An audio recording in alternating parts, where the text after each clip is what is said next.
Oi gente, eu sou a doutora Camila Vital e você está no Vida de Crianças. E hoje nós vamos falar do que fazer quando as coisas não saem como planejamos. Para isso eu gostaria que você se inscrevesse no canal, comentasse, compartilhasse e deixasse aqui as suas sugestões.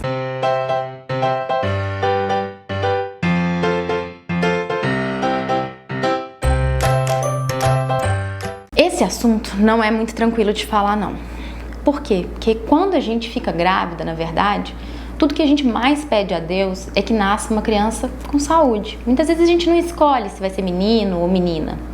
Mas o que acontece quando nasce aquela criança e de repente tem uma alteração anatômica, tem uma fenda palatina, um lábio leporino no meio do caminho, tem um problema intestinal ou um distúrbio de diferenciação sexual?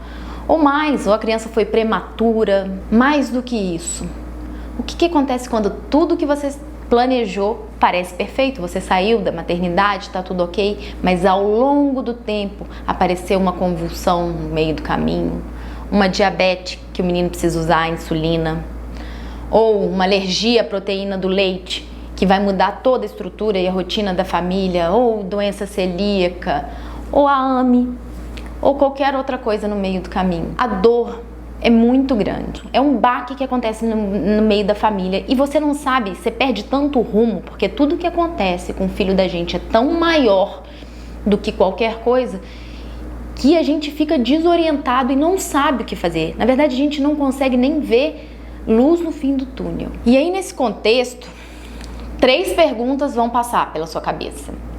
A primeira coisa como mãe é o que eu fiz de errado para isso acontecer. A segunda pergunta é quais os preconceitos que essa criança vai sofrer? E a terceira é, e se eu morrer, quem vai cuidar dessa criança? Olha, eu não vou saber te responder grande parte dessas perguntas, mas eu vou te convidar a olhar essa situação por um outro prisma. Que na verdade, quando a gente está passando por um problema, a gente cristaliza. E a gente tende a não enxergar luz no fim do túnel para coisas que a gente pode fazer de imediato, né?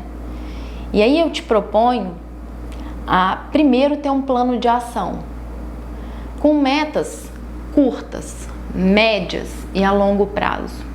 E aí eu vou te exemplificar quando uma criança nasce com distúrbio de diferenciação sexual, por exemplo, o nome que você pode ter escolhido não é aquele. Então escolhe um nome que dá para as duas coisas, para menino e para menina, e depois, ao longo do processo, vocês vão caminhando. Ou, se a criança está com diabetes e é insulino dependente, vamos primeiro tratar da criança, tirar ela daquele processo agudo da cetoacidose, e depois aprender a usar a insulina, e depois aprender a comer e a conviver com esse processo. Ou se a criança está convulsionando, vamos tirar ela da convulsão e depois aprender a manejar. Ou se a criança tem um atraso no desenvolvimento, um autismo, um TDAH, primeiro eu vou respirar, buscar a minha rede de apoio e saber aonde eu quero chegar. A segunda coisa que eu te proponho é procurar pessoas que passaram pelo mesmo problema que você. Na verdade, ninguém melhor do que alguém que já passou pelaquela circunstância para te dar ideia até do que procurar. Só quem viveu sabe a sua dor. E aí, nesse processo, os grupos de apoio de cada uma dessas circunstâncias têm de ajudar demais.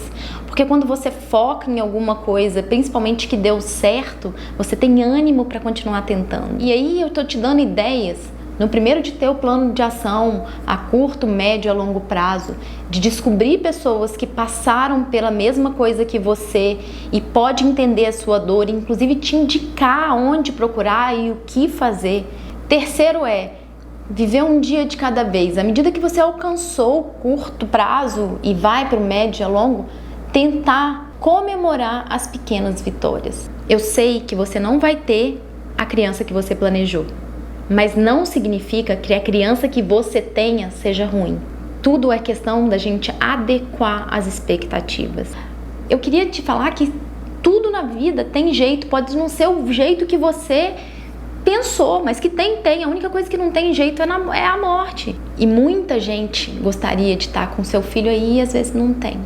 Então eu te convido a tentar olhar as coisas não pelo copo meio vazio, mas pelo copo meio cheio. E se esse vídeo fez sentido para você, curta, comente, compartilhe e mande para alguém que possa estar vivendo algo semelhante. Até a próxima!